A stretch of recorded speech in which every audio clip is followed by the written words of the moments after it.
we all agree that 2020 has been a crazy year.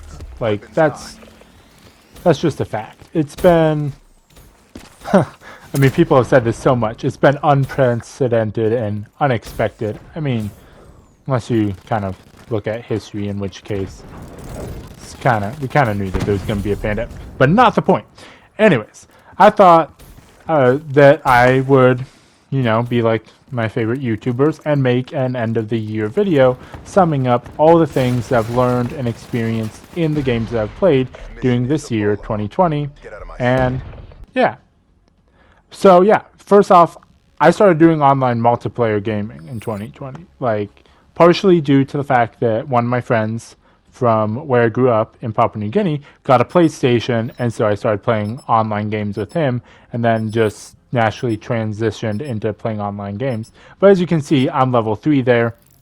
Everyone else is higher levels. I'm not that good, but I'm getting better. But yeah, that's been a learning experience. Learning how to work with other people online has been an adventure. Voice chat is always interesting because either it's completely empty, total echo chamber, or there's a bunch of people, they're yelling, saying some choice words that I would not use.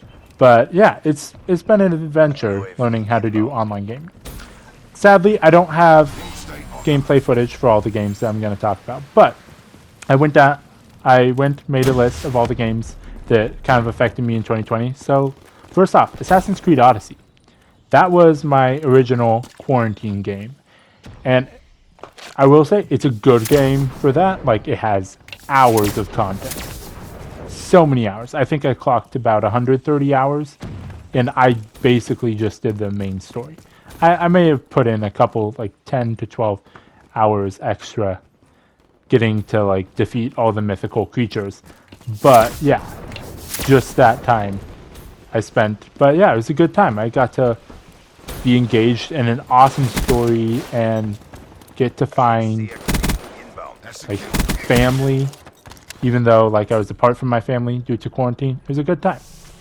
Another game that I've been playing this year was Diablo 3, which is a masterpiece.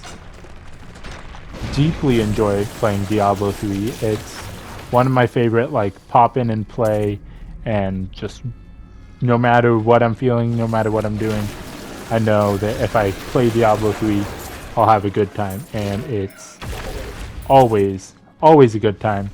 And like, it has such a wide, I've said this in my review, I shouldn't just repeat my review, but like, one of the things I learned is that like, sometimes the meaningless, like, just push a button, look at the screen, sometimes that's just what you need in life, is to just like take a step back and just watch the visual diarrhea on the TV. Sorry, that's a bad description, but yeah. Another game I played, which I'm not going to have enough time to talk about it, is Uncharted 4. So one of the takeaways I took from that game was that like gaming is an adventure, and that the world we live in is absolutely gorgeous, because like all the places they go to are amazing. And like, it was kind of like my little virtual road trip during quarantine of like going to Scotland and Africa and all these places. Yeah, it was a good time. And then also played Far Cry 4, which that was my main lesson from that was, just because the game setting is similar to where I grew up doesn't mean that I'll enjoy the game. Because honestly, I haven't enjoyed Far Cry 4 as much, just because it takes a little more effort to get into. Another game I played was Dragon Age Inquisition, which, yeah, the main lesson I learned from this is beauty isn't everything. Like, this game looks gorgeous, but it's kind of like, it's kind of dead, but also like it's only dead because you have a lot of completionist stuff to do, which kind of is nice when you're trying to do nothing.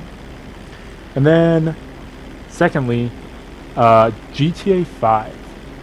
What a game. It's always, like, online multiplayer is always such a fun time. Getting to interact with other people online. Always a joy. But yeah, I just enjoyed basically doing random stuff on the online, like going up the mountain and then crashing a car down Mount Chiliad in first-person view. It's like a virtual roller coaster. Lots of fun. I enjoy flying the planes because, I don't know, I've always been interested in planes. It's a decent flight simulator. It just is. Sorry, I'm just like rapid fire going through these games because I don't want to make this video too long. I don't want to bore you. Next up, Battlefront 2. Sadly, I don't have gameplay for this, but Star Wars is fun. Like this was one of the games that was like, doesn't matter if you win or lose. It's about the journey, because like those supremacy matches in Battlefront 2 get long, and like sometimes you're putting your heart in it and you won't win, but it's not really about that. It's just about having fun, being engaged in Star Wars. Dragon's Dogma is a game which taught me that story is hard to write, because these guys tried to write a good story, and it's it's mostly in the gameplay mechanics, but I'm not interested in gameplay mechanics. And so yeah, half of these games I really enjoyed, half of them I didn't. Far Cry 5 was a game I really enjoyed. I haven't finished it yet just because it's such a big game, but it was such a fun. I bought it with the season pass so that I could have this gun, or this line of space guns where you can just shoot something and boom, it blows up and you're done. And it's amazing. Like, I had so much fun being a space cowboy and just blowing stuff up. It's a fun time. Witcher 3, amazing story. It taught me at your service that it is possible for games to have everything, basically. It taught me that games can have good, like, romance stuff. It can have good combat, and it can have good side missions. Like, I didn't know that, like, side missions could be engrossing until I played this game, and I was like, no, I'm not doing the main mission. I want to go find my best friend's girlfriend and hurt the guys who kidnapped her and hurt her. So, yeah. Fall Guys is, basically, this game, I think, this game is interesting. It basically taught me that fun is, it doesn't, like Diablo, fun doesn't have to be meaningful. You can just go goof off. Like, I tend to make my gameplay time all about, like, okay, I need to get stuff done. Check this off, check this off. But Fall Guys, whenever I play it, I'm just like, let's see what happens. Let's see what crazy stuff goes on. Bloodborne taught me that I am a quitter. I'm still in the starting area, as you can see right here. Mostly because it takes so much time and I like to check things off my list. I love the aesthetic. I love the fact that, like, you can feel yourself or see yourself getting better. But it taught me that I do have a point where, like, I will quit, which is not necessarily a bad thing. It's good to, like, know your limits and quit when you need to. But also, I did not put as much effort as I should have into this game. Finally, Monster Hunter World. Just started playing this with my friend from Papua New Guinea when he got a PlayStation. It's a really fun game to, well, we actually couldn't ever play together. We just were, like, talking to each other while playing it. Fun times. COVID, what a time. But, again, I feel like the biggest lesson I learned from my games this year was gaming doesn't have to have a purpose. Like, I tend to stress out about my games, which is ironic because gaming is my primary stress reliever. But is recently, especially in the last few days when I started, like, replaying it again for a decent amount of time, I was like, you know what? Who cares about the mission? Let's just go out, find something, do something, have fun. Doesn't matter what happens. Let's just do it.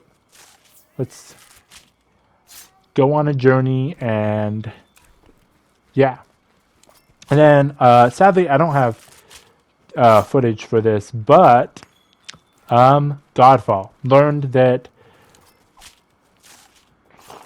just because I think I'll like something, yeah, I won't. It needed multiplayer. Really, really, really needed multiplayer.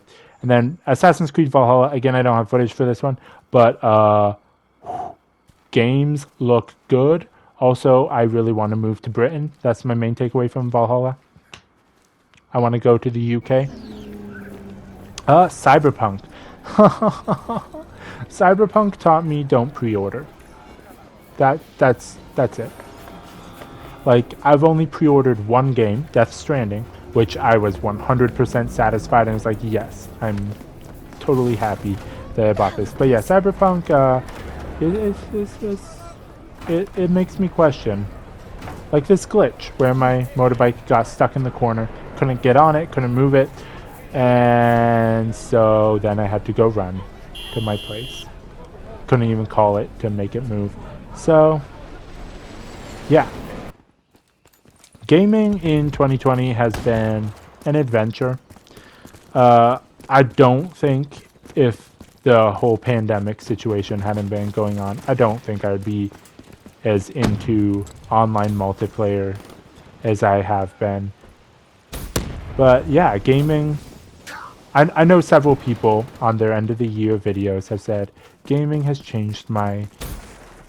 2020 has changed my life. It got me through a tough time. And like, that's kind of true, but honestly, it's more the friends that like I've made along the way. Like, I've got closer to some of my friends like through gaming. They're like, hey, let's play together. Like, we haven't seen each other. We can't exactly be around. Let's play together. And it's been a fun time. So yeah, that's my 2020 year in review. Feel free to like or comment or subscribe, all that fun stuff.